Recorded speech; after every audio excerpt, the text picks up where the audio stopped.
A child is talking to his mother. What does the child want for dinner? This again? Come on, Mom. You know I don't like tuna. It'd be different if it were another type of fish, but yuck! How about ordering pizza instead? Wouldn't that be so delicious? And that way you won't have to defrost anything for dinner, like chicken.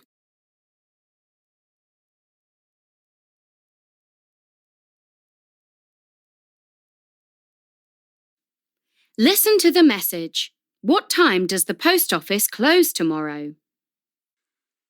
Thank you for calling the Bari Post Office. Today is a Sunday, so we are closed. Our regular hours are Monday to Friday, 8:15 a.m. to 3:15 p.m, and on Saturdays from 8 a.m. until 3 p.m. As tomorrow is a bank holiday, we regret to inform you that our offices will be closed a half hour earlier than normal on a Monday. Sorry for the inconvenience.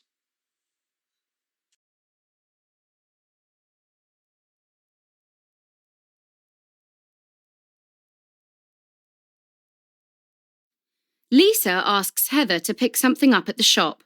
What does she ask for? Hey, Heather, I hope you get this message while you're still at the grocery store. I decided to make some banana pancakes this morning after finishing my berry smoothie, and I seem to have run out of them. Do you mind picking me up a bunch? And please do not bring home any more chocolate. I am on a diet.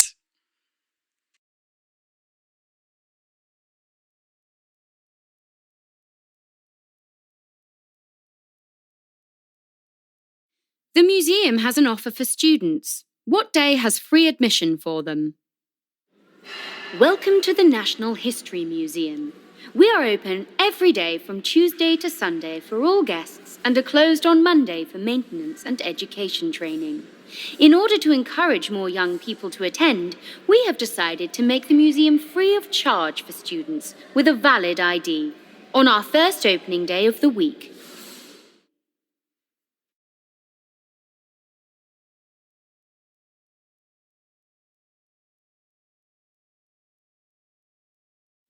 Gilberto tells his friends about an art exhibition.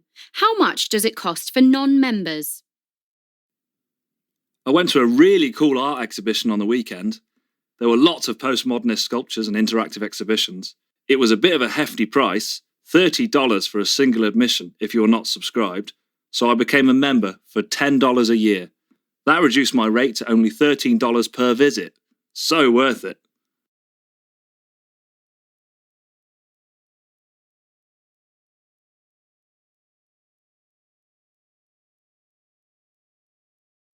Two co-workers are discussing a work meeting. What did the woman think of the new policy? I can't believe the new policy. How are we expected to eat our lunch in only 30 minutes and have time to prepare for our afternoon meetings? I completely agree with you. Talk about an inventive way to cut costs. I understand their reasons, but I don't think it will last long at all. Once they see how the quality of our work drops, I am sure they'll have to reconsider and give us our hour break back.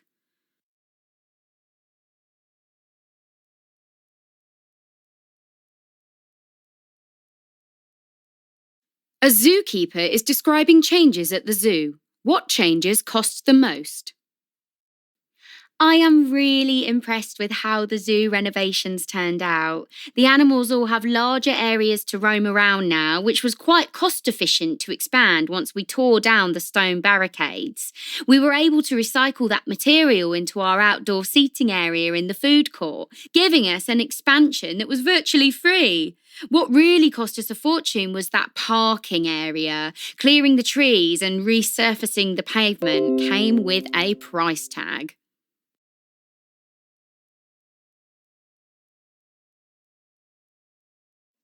A person is deciding on where to stay on holiday. What does she decide on? I can't believe I'm going on my first solo adventure. This is far different from the resorts I'd go to as a kid with my parents in 5-star hotels. A lot of people have recommended that I stay in hostels because it will give me a chance to meet other people. But I don't feel comfortable sleeping in a room with a ton of strangers. I'm actually opting for couch surfing and staying with reputable locals. This way, I'll have insider knowledge on where to explore.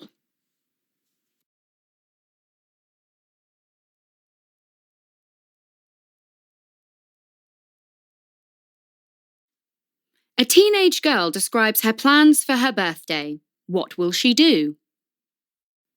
It's not every day that you turn 18. My parents wanted to treat me to a nice meal at a trendy restaurant downtown, but I politely declined.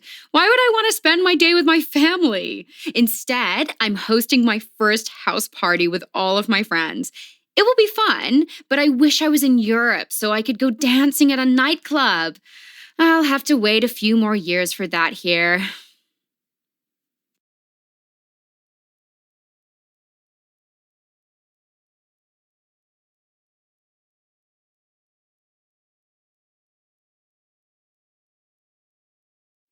Fahad tells his business partner about his upcoming schedule. When is his meeting?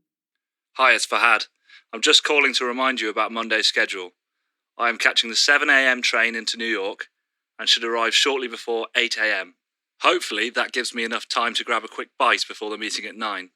I'll let you know if there are any delays.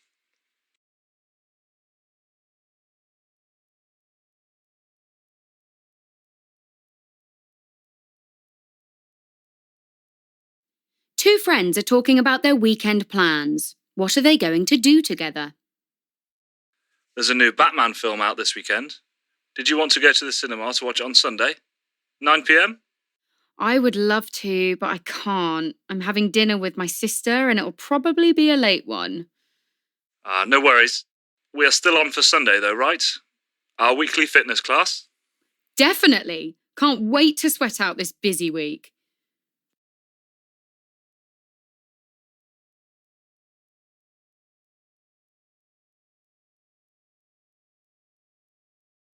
A man is giving a talk at a school. What is his job?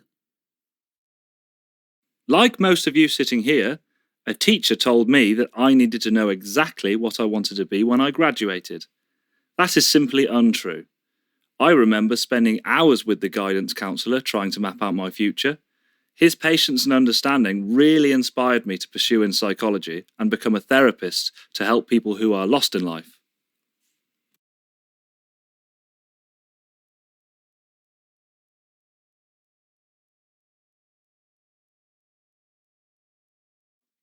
A reporter is giving the weather forecast. What will the temperature be like this afternoon? Well, it looks like that sunny weather will soon be a memory of the past. A cold front morning is moving into the area, bringing in dark, gloomy weather. It will be overcast today with a high chance of precipitation tomorrow, so make sure you bring an umbrella.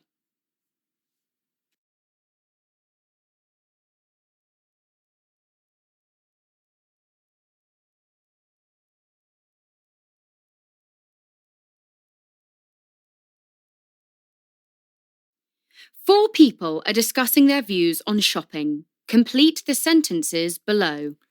I never understood why people like to go to the shopping centre with their friends. One person might want to go to one store, while the other needs something from another two, and they just end up wasting a whole day there. When I need something, I just go out on my own. That way, I don't have to wait around for other people to finish their shopping, and no one needs to wait for me. I have to admit, I am a bit of a shopaholic, particularly when it comes to houseware and decorations. I always intend on just browsing through the shop, but the next thing I know, I'm picking up several things on a whim. At least these things are usually secondhand or on sale, so I'm not blowing all of my money. My husband can't stand this. He's a very practical shopper who puts a lot of thought and research into his purchases. I guess we can say that we are totally opposites in that aspect. I don't usually have time to shop as much as I would like, given my busy work schedule. But I must admit that I am not very keen on using the internet to make purchases. I have heard horror stories about credit card fraud, and packages seem to go missing all of the time. Of course, I'll order things if I have to, or if I see a much better price than in store. But if I had the means, I would almost certainly always shop in store. Being a university student has really changed how I shop. I used to be known as a fashionista, always wearing the latest trends and having new clothing. I just can't afford that lifestyle anymore. However, I have found great success in shopping the sales, just after Christmas or in summer when everything is heavily discounted. By only venturing to the mall during these times, I have found that I'm able to get a real bang for a buck, and I come out with more clothing for less money than I would have spent buying these items throughout the year.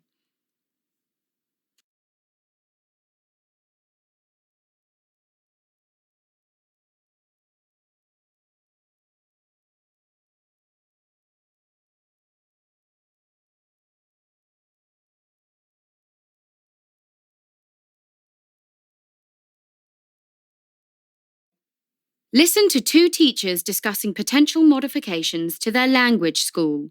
Read the statements and decide whose opinion matches the best. The man's, the woman's, or both. Right, so we need to complete these surveys on what we think would really make this place better for learning. What do you think about the state of technology in the school?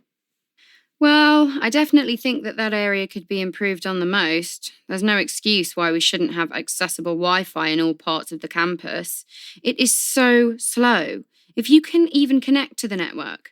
Students need to do research, complete assignments, etc. I see your point, but I don't know if I feel the same. Don't you think that they would just use it to check their social media and send messages in class? I think you need to put a bit more trust in your students. On another note, it's not just the Wi-Fi that needs improvement. We need more classroom technology. Only 2 rooms have projectors, and we have to book the room a week in advance. Sometimes it would just be nice to show a short video clip to reinforce the subject. Yes, I couldn't agree more with that. It would also greatly cut down on our planning time too, as we would be able to create slideshows and reuse them semester after semester. And think about all the paper we would save by not having to constantly make photocopies. I think it is in their best interest to invest in more technological devices for classroom use. Yeah, and we may well be moving into that direction. Did you see how the school is starting to advertise online classes? Right now, they only offer 2 elective classes, but I'd be keen on teaching one. I think it would be a great experience and a lot of fun. I know that online courses are probably the way of the future, but I can't say I am eager about them in the slightest. I think there are too many technical issues that can go wrong, and it would waste a lot of time. I also prefer getting to know my students on a face-to-face basis. Well, I know I would rather teach online than have to attend the mandatory weekend field trips that they're implementing. I already think that only having Saturday and Sunday to relax isn't enough time as is. Really? I'm actually quite excited for those. For starters, I am new to the area and think it would be a great chance to see the sights. It does involve a bit of overtime, but think about how much they enhance the student's experience. Learning outside of a classroom is just as important as learning inside one.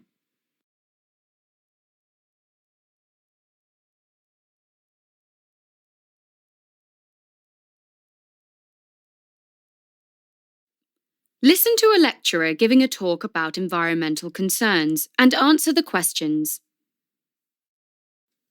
A popular mindset in our modern society is that too much of our financial resources are being invested into preserving our environment as much as possible. People contend that there are more important issues to consider before expending all our capital fighting against global warming or deforestation. However, I have to disagree with those opinions, as environmental problems should be dealt with immediately. Sure, malnutrition, poverty, and violence are some examples of insurmountable problems that the world is facing right now. Yet it does not mean that the environmental troubles are less important. For instance, the amount of potable water, which is vital for our existence, is decreasing considerably. Rivers and lakes are getting drier and drier. People are still wasting water in developed countries by not turning off the taps when not in use, and overpopulation is making the shortage worse. Even though we have developed very sophisticated systems to recycle rainwater, not every country has the means or infrastructure to implement it. It is true that we must eradicate food insecurity and violence, but it is also true that the water dilemma could trigger more complications. In the worst of the scenarios, who knows? A war maybe. Furthermore, air, water, soil, and even sound pollution is responsible for causing global warming. In particular, the climate in most countries, particularly developing ones, is being modified aggressively every year due to the melting of the glaciers. Relatedly, we have witnessed more tornadoes, hurricanes, earthquakes, floods, fires, and so on in our lifetime than ever before. And I believe the situation will exacerbate. These disasters will become more catastrophic and frequent. Natural disasters and global warming go hand in hand, and is a matter of time that they will destroy us if we do not pay attention now. Reducing pollution is a small step in the right direction, but everyone must be on board. It is critical to work on economic and social issues, but it is slightly more crucial to take care of our planet because it is our home. It is where we live. The future of our existence depends on what we are willing to do today.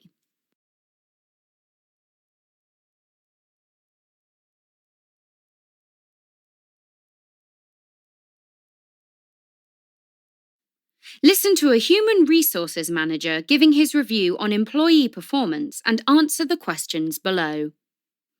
I have decided to conduct this analysis to give an overview of the achievements and the problems found in the work environment up until now.